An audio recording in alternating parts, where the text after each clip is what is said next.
ఏకాదశి వ్రత వైభవం గురించి అలాగే ఆవిర్భావ కథ గురించి మాకు వివరిస్తారు. తప్పకుండానమ్మా.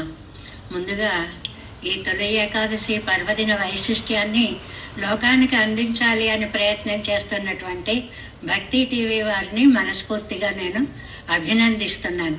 ఎందువల్లంటే ఎంతో విచిత్రమైనటువంటి వైవిధ్యం కలిగినటువంటి భక్తి కార్యక్రమాల ద్వారా ప్రజలని సన్మార్గంలో నడిపించేటువంటి ప్రయత్నం చేస్తోంది భక్తి టీవీ.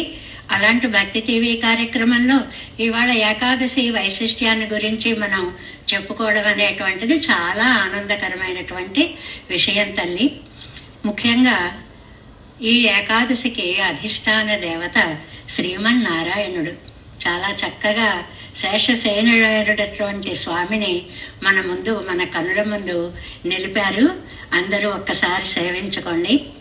స్వామి కరారవిందేన పదారవిందం ముఖారవిందే వినివేశయంతం వటస్య పత్రస్య పుటే శయానం బాలం ముకుందం మనసా స్మరామి అని అన్నట్లుగా ఆయనకు ముకుందుడు అని పేరు.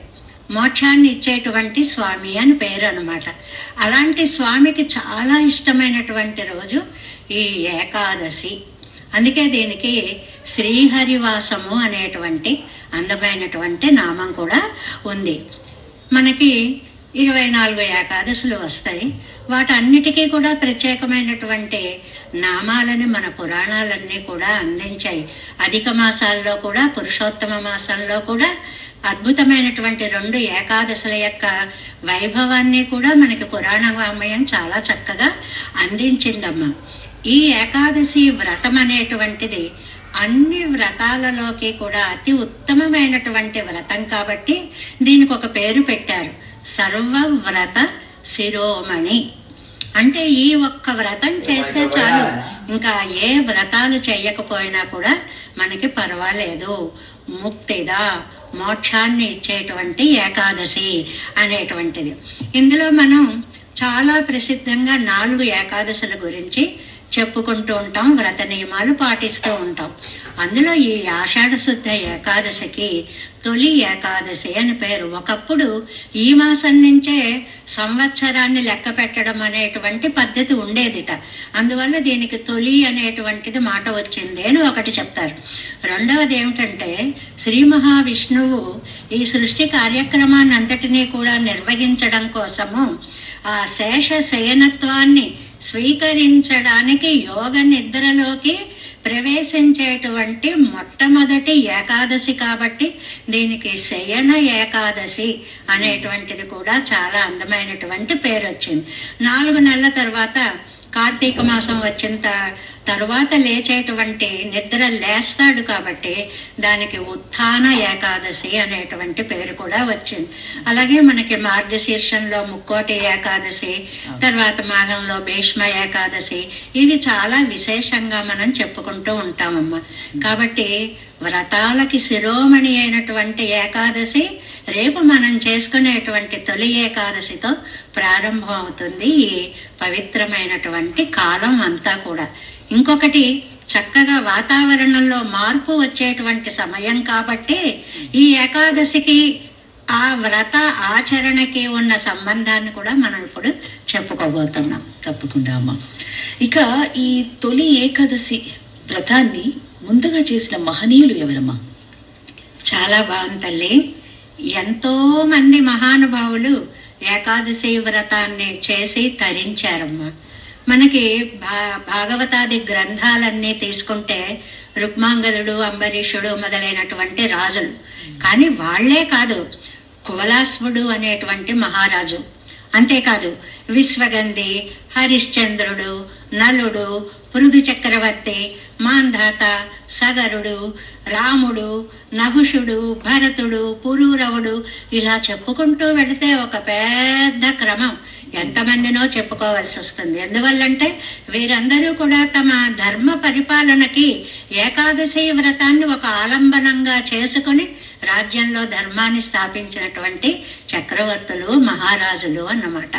అందువల్ల ఇంతమంది మహనీయులు చేశారమ్మా ఈ వ్రతాన్ని.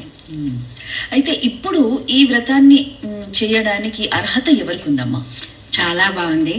అసలు ఏకాదశి వ్రతం చేయడానికి అందరూ అర్హులే తల్లి. వీళ్ళు వాళ్ళు అని లేదు. ఎందుకంటే ఏకాదశి వ్రతం నామ సర్వకామ ఫలప్రదం. ఎవ్వరికి ఏ కోరికలుంటే ఆ కోరికలు తీర్చేస్తుంది ఈ ఏకాదశి అనేటువంటిది. కర్తవ్యం సర్వదా విప్రైహి విష్ణు ప్రేరణ కారణం. ఆ విష్ణుమూర్తి యొక్క మనస్సుని ఆనంద తరంగితం చేయాలంటే ఈ వ్రతం ఒక్కటి చేస్తే చాలు. ఎవరు చేయాలి అని అన్నారే, అష్టవర్షాధికో మర్త్యో కాత్యాయన స్మృతి అని ఆ స్మృతి చెప్తుందమ్మా. ఏమని? అష్టవర్షాధికో మర్త్య, 8 ఏళ్ళు పైబడ్డ వాళ్ళందరూ దీన్ని చేయొచ్చు. ఎందుకంటే మన ఆర్ష సంస్కృతి ఎంత గొప్పది అంటే చిన్న పిల్లల్ని, వృద్ధులని, వాళ్ళని ఈ వ్రత ఆచరణ నుంచి ఈ క్లిష్టాలు పడక్కర్లేకుండా వాళ్ళని పక్కన పెడుతుంది అనమాట. అందువల్ల అష్టవర్షాధికో మర్త్యో అపూర్ణాశైతి వత్సర, 80 సంవత్సరాలు దాటిన వాళ్ళకు కూడా ఇది అక్కర్లేదు, మీరు శ్రమ పడక్కర్లేదు. అంటే మనకి చూడండి, అయ్య బాబాయ్ మేము పెద్దవాళ్ళం చేయగలమా, ఇలాంటి భయం ఉంటుంది కదా. మీకు ఆ భయాలేమీ అక్కర్లేదు. ఏకాదశ్యాం ఉపపసే పక్షయోరుభయోరపి, ఉభయ పక్షాలలో వచ్చే ఏకాదశిని కూడా చాలా ఆనందంగా చేయాలి. ఇది ఎందుకంటే విష్ణువుకి ఆనందం కలిగించేది మనం ఆనందంగా చేస్తే. తప్పదురా దేవుడా అని చేసేవి కొన్ని ఉంటాయి, అలా కాదు. ఇది ఆయన హృదయాన్ని రంజింప చేసేలాగా చేసేటువంటి ఏకాదశి కాబట్టి దీనికి వీళ్ళు చేయాలి వాళ్ళు చేయాలి అని నియమ నిబంధనలు ఏవీ లేవు. భక్తి కలిగిన, ఆకలి వేసిన ప్రతివాడు అన్నం తినడానికి అర్హుడే. జీవాత్మని తరింప చేయాలనే భావము కల ప్రతి వ్యక్తి ఈ ఏకాదశి వ్రతాన్ని చక్కగా ఆచరించవచ్చు. ఓకే అమ్మ, అసలు ఈ తొలి ఏకాదశి వ్రతం యొక్క విధి విధానాలు ఏమిటంటారు? దాన్ని ఎలా ఆచరించాలి? చాలా బాగుంది తల్లి. దీనికి విధి, ఏకాదశి అనగానే అమ్మ ఆవేళ ఒక్కరోజు చేసే వ్రతం కాదది. దీనికి ముందు రోజుతోటి తర్వాత రోజుతోటి కూడా సంబంధం ఉంది. ఆ విధి విధానంలో దశమి నాడు ఏకభుక్తము చేసి అని చాలా స్పష్టంగా చెప్తారు. అంటే ముందు రోజు రాత్రి దశమి నాడు మనం ఒంటిపూట ఆహారం తీసుకోవాలి. ఇంకా ఏకాదశి నాడు ప్రత్యేకంగా ఉపవాసము అనేటువంటి దానికి చాలా విలక్షణమైనటువంటి అర్థాలు చాలా చెప్పారమ్మా. ఒకటి, ఆహారం తీసుకోకుండా ఉండడము అనేటువంటిది సామాన్య అర్థంగా చెప్తారు. కానీ ఉపవసనే, దైవానికి మన మనస్సు దగ్గరగా ఉండాలి.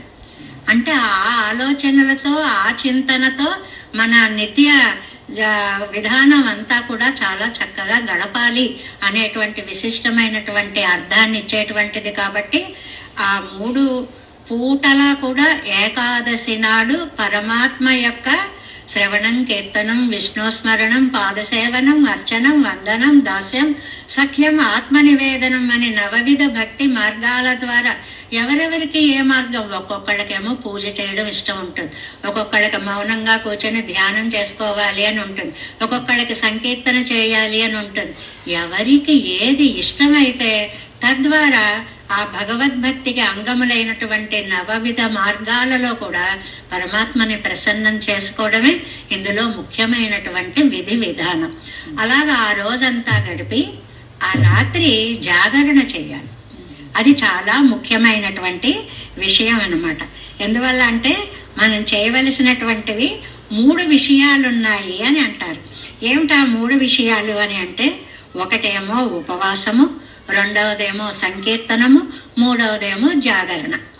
ఈ ఉపవాసం అనే దాని అంతరార్థమేమో ఏవీ తీసుకోకుండా లోపలికి ఆయన యొక్క తీర్థాన్ని మాత్రం తీసుకుని చేసేటువంటిది ఒక అర్థమైతే, నిత్యము సంతత స్మరణ చేస్తూ ఉండడం అనేటువంటిది ఉపవాసానికి ప్రత్యేక అర్థం. ఇంకా రెండవది సంకీర్తన చేయడము అనేటువంటిది. ఈ సంకీర్తన చేయడం అనేది తానుగా తాను ఆనందిస్తూ గాని, భక్త సమూహంలో కూడి గాని లోకాన్ని ఆనందింపచేసేటువంటి సంకీర్తన విధానం. దీనికి ఎంతో మంది భగవద్భక్తుల యొక్క వృత్తాంతాలన్నీ కూడా ఈ సంకీర్తన ద్వారా తరించినటువంటి మహానుభావుల చరిత్రలు ఎన్నో ఉన్నాయి. ఇంకా మూడవది జాగరణ చేయడం. అంటే ఇవాళ అర్థాలు మారిపోయాయమ్మా. రాత్రి వేసే 3 సినిమాలు చూడాలా, 4 సినిమాలు చూడాలా, కాలం గడిపేయాలి, మెలకుగా ఉండాలి అనుకుంటున్నారు. అది కాదు. ఈ ఆత్మని ప్రబోధం చేయడము. జాగరణ అంటే జాగృతి. ఎలా జాగృతి? ఆత్మని పరమాత్మ తత్వం వైపు తిప్పడము అన్నమాట. అది ఎలాగా? పెద్దల యొక్క చక్కటి అద్భుతమైనటువంటి ఆ వాక్యాలని శ్రవణం వినడం వల్ల గాని, తాను స్మరించుకోవడం వల్ల గాని, చదువుకోవడం వల్ల గాని, ఇతరులకి చెప్పడం వల్ల గాని, సంకీర్తనం చేయడం వల్ల గాని, ఇలాగ జాగరణ. ఈ 3 కూడా కర్తవ్యం. ఏకాదశ్యాంతు కర్తవ్యం అని ఒక చక్కటి మాట చెప్పారండి. భోజనత్రయం అని ఆ శ్లోకం వస్తుంది. భోజనత్రయం అంటే 3 సార్లు తినాలండి. ఇదేంటి అంటే శ్లోకం జాగ్రత్తగా వినండి. భో జన త్రయం. ఓ జనులారా 3 పనులు చేయండి. ఉపవాసం, కీర్తనం, జాగరణం. ఈ 3 చెయ్యాలి అనేటువంటి దాన్ని చెప్తుందమ్మా. అది అందులో ఉండే వైశిష్ట్యం. అయితే అమ్మ, ఇప్పుడు వ్రతం అంటే చాలా మందికి కూడా కలశం పెట్టి చేసుకోవాలా అనే కన్ఫ్యూజన్ లో ఉంటారు. ఇప్పుడు ఈ తొలి ఏకాదశి వ్రతం అని మీరు సంబోధిస్తున్నారు కాబట్టి దీన్ని కలశం పెట్టి చేసుకోవాలంటారు. అన్ని వ్రతాలు ఒకే రకంగా ఉండవమ్మా. ఇప్పుడు అంగ పూజలు ఇవన్నీ చేస్తూ, కలశ పూజలు ఇవన్నీ చేస్తూ, ఏకాదశికి అటువంటి నియమాలు ఏమీ లేవు. ఏకాదశికి హృదయ కలశాన్ని పవిత్రం చేసుకోవాలి. అందులో భక్తి అనేటువంటి జలాలను పొయ్యాలి. అందులో మనం అష్టవిధ పుష్పాలు, శ్రవణం, కీర్తనం, విష్ణు స్మరణలాగే అహింసా ప్రథమం పుష్పం, పుష్పమింద్రియ నిగ్రహ, సర్వభూత దయా పుష్పం, క్షమా పుష్పం విశేషత, ధ్యానం పుష్పం, జ్ఞానం పుష్పం, తదైవ చ సత్యం అష్టవిధం పుష్పం విష్ణు ప్రీతికరం భవేత్. ఈ పువ్వుల పూజ చేయాలమ్మా. 8 అంటే మన ఆత్మగుణాలని చక్కగా అలవరుచుకోవాలి. ఆత్మగుణాలను అలవరుచుకుని ఈ అష్టవిధ పుష్పాలని పెట్టి మధ్యలో బొకే తయారు చేసినప్పుడు మధ్యలో పువ్వులు చాలా కలర్ఫుల్ గా అందంగా ఉంటాయి. మనస్సు అనే పుష్పాన్ని ఆ మధ్యలో పెట్టాలి. ఈ హృదయ కలశాన్ని పెట్టుకోవడమే ఈ ఏకాదశి వ్రతం యొక్క పరమార్థం. అంటే సర్వాత్మన సమర్పణ భావము అనేటువంటిది ఒక అత్యద్భుతమైన సంకేతంగా మనకి చెప్తారు తల్లి దీన్ని. అయితే అమ్మ, విష్ణుమూర్తి అలంకార ప్రియుడు అని మాట్లాడుతూ ఉంటాము. మరి అయితే ఈ రోజు ఆయనకి మనము పూజించే విధానంలో ఎటువంటి పూలతో మనం ఆయనని అలంకరించాలి? ముఖ్యంగా తులసీదళం అంటే ఆయనకి ప్రీతిపాత్రం అని చెప్తూ ఉంటారు. సో అదొక్కసారి మాకు వివరించండి. తప్పకుండా అమ్మా. ఈ ఏకాదశులకు అన్నిటికీ కూడా అమ్మా వామన మాసం, మాసాలకే అసలు ఆయన పేర్లు. వామన మాసం, శ్రీధర మాసం, వృషికేశ మాసం, పద్మనాభ మాసం, కార్తీకానికి దామోదర మాసం, ఇలా పేర్లే అన్ని. ఆయన ఆ విష్ణు ప్రియత్వం చాలా చక్కగా అన్నావు తల్లి. తులసిని మించినటువంటి ఒక పుష్ప విశేషము ఆ శ్రీమన్నారాయణుడికి ఎంత ఇష్టమైనటువంటిదో. మనం ఎంత విలువైనటువంటి పుష్పాలు ఎక్కడి నుంచి తీసుకొచ్చినా సరే వాటి మధ్యలో తులసిని కూడా మనం చేర్చాలి.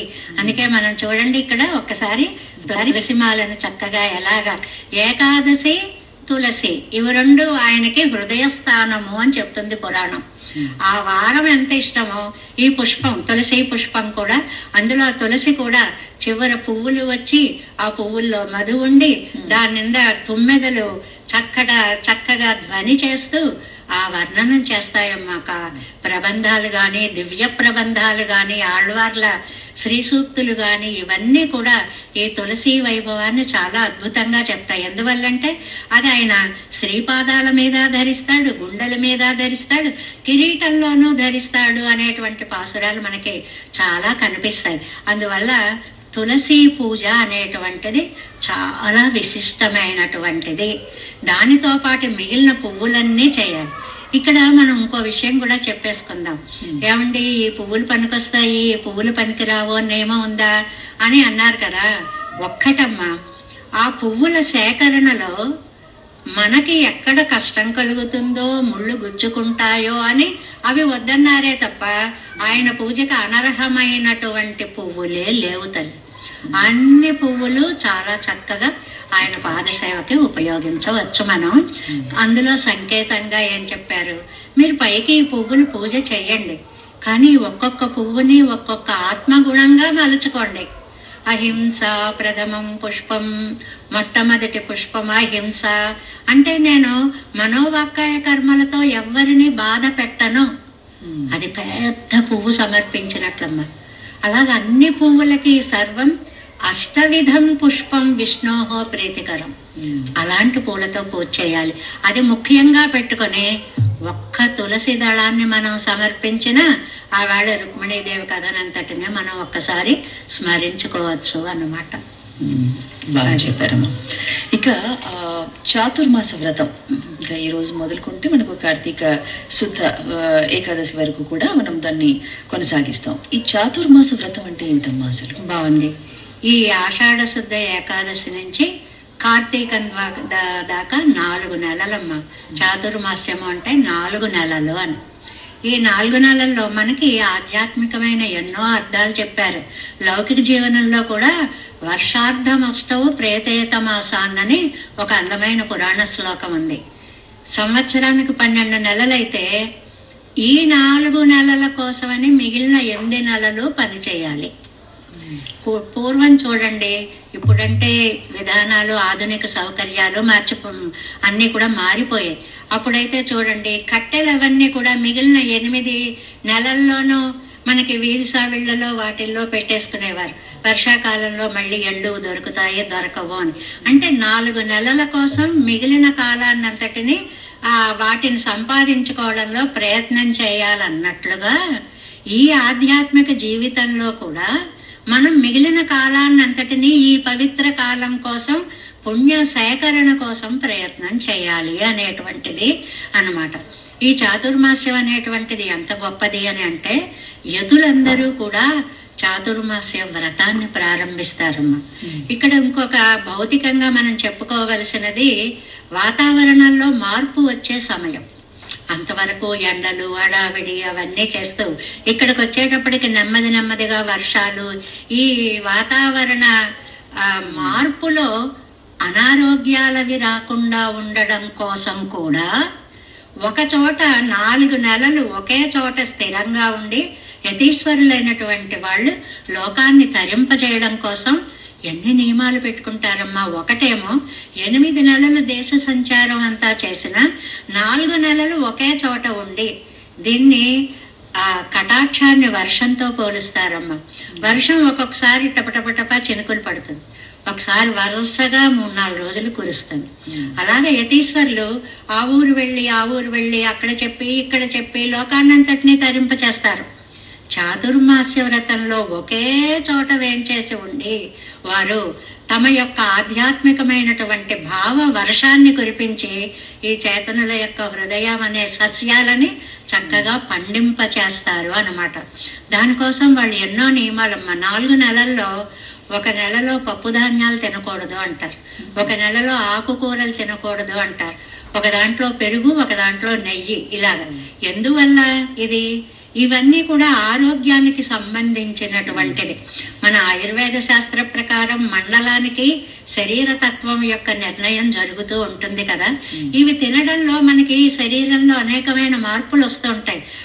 వాటిని దూరం చేయడం కోసమని ఈ 4 నెలలు కూడా అతి పవిత్రమైనటువంటి లేవడం దగ్గర నుంచి పడుకోవడం వరకు కూడా చక్కని కార్యక్రమ ప్రణాళిక ఏర్పాటు చేసుకుని, ఆహార నియమాన్ని పాటించి, యమ నియమాదులను స్వీకరించి, మళ్ళీ శక్తినంతా పుంజుకొని లోకానికి మళ్ళీ ఉజ్జీవన మార్గాన్ని తెలియచేయడం కోసమని జ్ఞానాన్ని నింపుకొని మళ్ళీ యాత్రలకి బయలుదేరతారు అన్నమాట. అంత పవిత్రమైనటువంటి కాలం మనకి కూడా, సామాన్యులకు కూడా తీసుకుంటే అప్పటి వరకు ప్రకృతిలో ఉండేటువంటి వాతావరణం అప్పటి నుంచే కొంచెం మారుతుంది. కాబట్టి మనం కూడా కొన్ని నియమాలు నిష్టలు పాటిస్తే దేహారోగ్యాన్ని, తద్వారా ఆహారమే కదమ్మా అది రకరకాల పరిణతులను పొంది మనస్సుగా మారుతుంది. కాబట్టి మానసిక పరిణతిని కూడా పొందడానికి ఈ కాలం చాలా చక్కగా సహకరిస్తుంది మనకి. అమ్మ, అసలు ఈ ఏకాదశి అనేది ఎలా ప్రారంభమైంది? అలాగే ఏకాదశి అనగానే చాలా వరకు కూడా ఉపవాసం ఉండాలని అనుకుంటూ ఉంటారు. అయితే ఈ ఉపవాసం మన ఆరోగ్యానికి అలాగే భౌతికంగా ఆధ్యాత్మికంగా ఎలా ఉపయోగపడుతుంది? బాగుంది. ముందుగా ఏకాదశి అనేది ఏమిటి అనేది చాలా చక్కటి ప్రశ్న. ఒకానొక కాలంలో మురుడు అని ఒక రాక్షసుడు ఉన్నాడు. రాక్షసులు అనగానే లోకాన్ని బాధ పెట్టడమే వాళ్ళ తత్వం. అలా బాధలు పెడుతూ ఉంటే లోకం అంతా మహర్షుల్ని తపస్సు చేసుకోనీరు, యజ్ఞాలు యాగాలు జరగనివ్వడం లేదు. అప్పుడు వాళ్ళందరూ కూడా వెళ్ళి పరమాత్మని ప్రార్థించారు. ఏమిటి మాకు ఈ రాక్షసుల వల్ల అంటే, మీరేం బెంగ పెట్టుకోకండి, నేను ఆ రాక్షస సంహారం చేస్తాము అని చెప్పి స్వామి వచ్చాడు. సాక్షాత్తు శ్రీమన్నారాయణుడు వచ్చాడు. వస్తే బదరికాశ్రమం ఉంది కదమ్మా, ఆ బదరికాశ్రమం దగ్గర అక్కడ సింహావతి అని ఒక 12 యోజనాల గుహ ఒకటి ఉందమ్మా.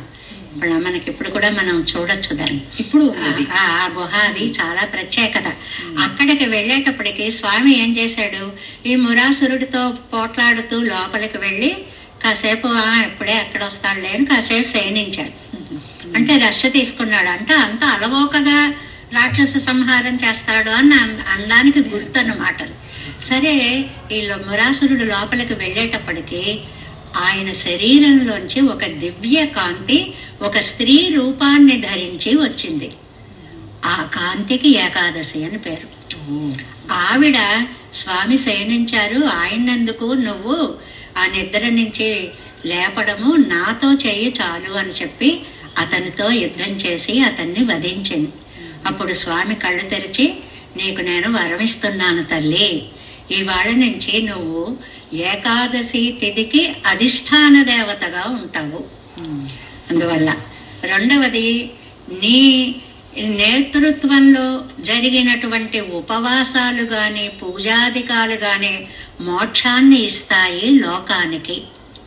అందువల్ల నీకు హరివాసరము అనేటువంటి నామకరణం నేను చేస్తున్నాను అని వరాలు ఇచ్చాడమ్మా శ్రీ మహావిష్ణువు. అలా ఆవిర్భవించింది ఏకాదశి. అయితే ఏకాదశిని మనం అమ్మవారిగా భావించాలి. అమ్మవారి ఏకాదశి దేవత ఆవిడ. చాలా అందమైనటువంటి దేవత.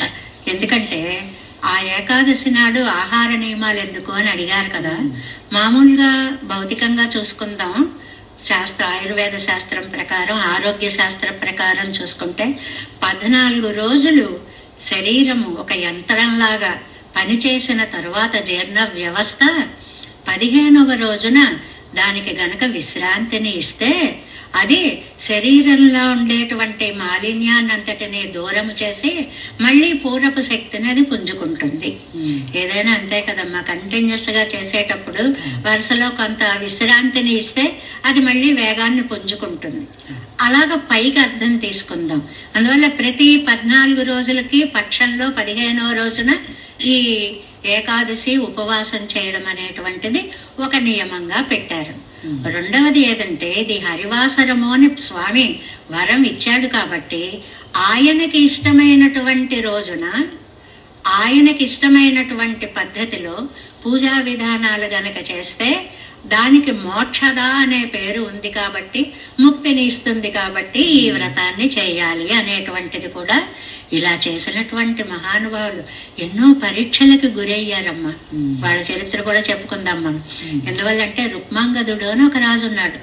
ఆయన ఏకాదశి వ్రతాన్ని చేశాడు చాలా ప్రత్యేకంగా. ఎంత అద్భుతంగా చేశాడు అంటే యమలోకానికి ఒక్కళ్ళు వెళ్లకుండా అయిపోయింది. యముడు గోల పెట్టేశాడు, అయ్యో నా లోకానికి ఎవరూ రావట్లేదు, ఏం చెయ్యాలి అని. అప్పుడు బ్రహ్మదేవుడు మోహిని అని ఒక శక్తిని పంపించాడనమాట. అది వచ్చి ఏకాదశి వ్రతాన్ని పాడు చేస్తే జనాలు మళ్ళీ మామూలుగా అయిపోతే వీళ్ళ పాపకర్మలతోటి మళ్ళీ మోక్షలోకంతో పాటు యమలోకం కూడా పరిపూర్ణంగా ఉంటుంది, మొదలవుతుంది పని అని అనుకున్నారనమాట. కానీ ఆవిడ వచ్చి ఈ వ్రతాన్ని పాడు చేయాలని ప్రయత్నం చేసినప్పుడు ఈ రుక్మాంగద మహారాజు ఆవిడ, నా మాట నువ్వు వినకపోతే పోనీ ఇంకోటి అడుగుతాను, మీ అబ్బాయినైనా నాకు బలి ఇచ్చేసాయని అడిగింది. వ్రత నిర్వహణ పుత్రుణ్ణి కోల్పోవడమా, అది ఎంత జీవన్మరణ సమస్య. కానీ దానికే సంసిద్ధుడయ్యాడు రుక్మాంగదుడు. నాకు వ్రతమే ముఖ్యము అన్నాడు.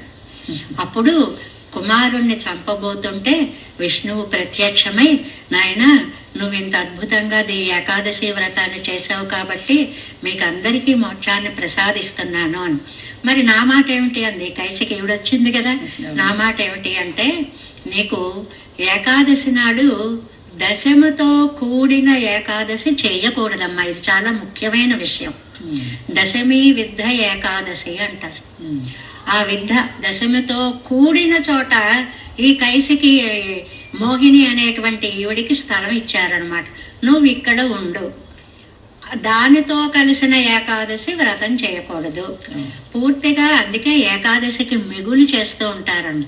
అందుకే మీరు లోకల్లో గమనించుంటారు, ఒక్కొక్క రోజు ఏకాదశి వ్రతం చేసేనాడు ఏకాదశి తెల్లవారుజాముతో అయిపోతుంది, కానీ ఆవాడు మనం ఏకాదశి చేస్తూ ఉంటాం. ఎందువల్లంటే మిగిలే చేయాలి తప్ప దశమితో కలిసినటువంటి దాన్ని మనం చేయకూడదు అని. ఎన్ని నియమాలు ఏకాదశికి. మామూలుగా ఇప్పుడు వచ్చి పండుగలన్నీ కూడా మనకు ముఖ్యంగా మిగులు తిథినే చేసుకోవాలి అసలు. మామూలుగా అయితే అంటే 2-3 సిద్ధాంతాలు ఉన్నాయమ్మా వీటిని. ఇందులో ఈ ఏకాదశి తిథికి ఎట్టి పరిస్థితిలో మిగులే చేయాలి. వాటి ముహూర్తాలు పెట్టిన కాలాన్ని బట్టి పూర్వభాగం చేయాలా, మధ్య భాగం చేయాలా, ఉత్తర భాగం చేయాలా, ఇవి కూడా ఉన్నాయి. ఏకాదశికి మిగులే చేయాలి అనేటువంటిది ఒక అద్భుతమైన నియమం. ఇంకా ఆ నియమమే కాకుండా మనకి జోక్గా కూడా సరదాలుగా కూడా చెప్పుకుంటారనమాట. ఒక కోడలు అత్తగారితో మాట్లాడుతుంటాడు. ఆ అత్తగారి గురించి తన ఫ్రెండ్తో చెప్పుకుంటోందిటమ్మ. తామై పూలు ధరింపనేదు, మరి గంధం బెంచగానేదు, పల్నేమం గొప్ప పగయే నిద్ర విహారాదులన్ ప్రేమన్ పూరుష సంగమోర్వదుచుమే వీటి కదల్సైచునే. ఏమే కోడల నన్ను తిట్టదవు లేదే అత్త ఏకాదశి. అది ఇవన్నీ చెప్తోందిట. అమ్మో ఇవాళ పువ్వులు పెట్టుకోకూడదు ఏకాదశి నాడు.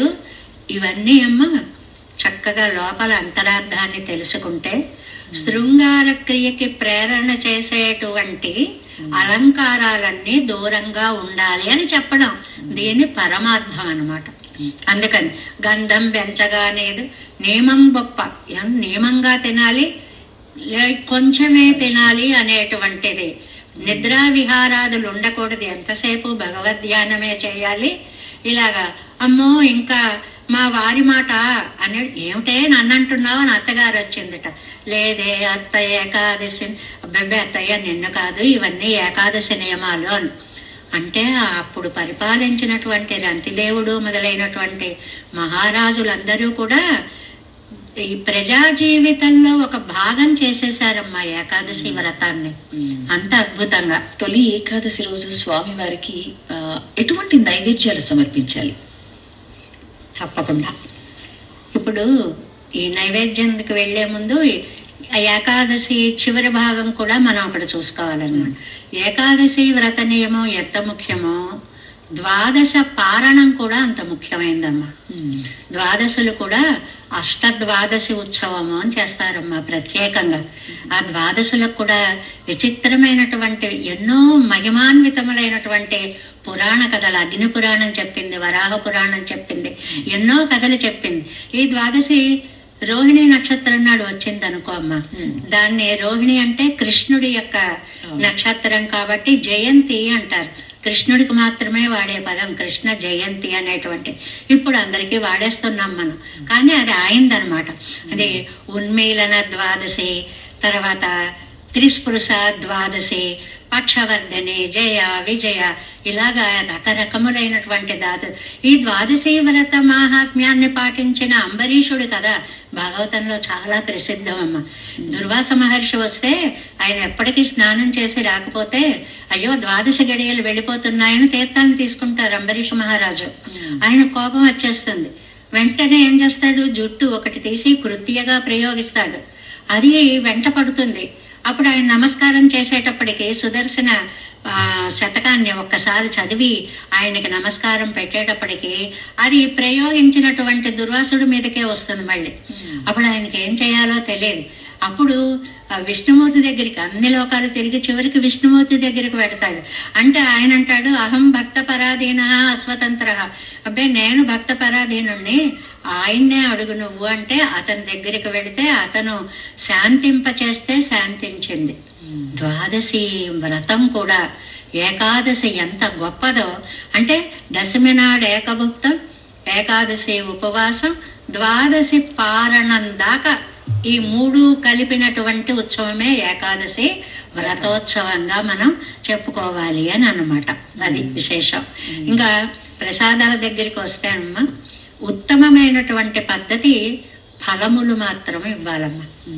అది దైవానికి చక్కగా నైవేద్యం చేసి ఆరగింపు చేసి దాన్ని తీసుకోవాలి.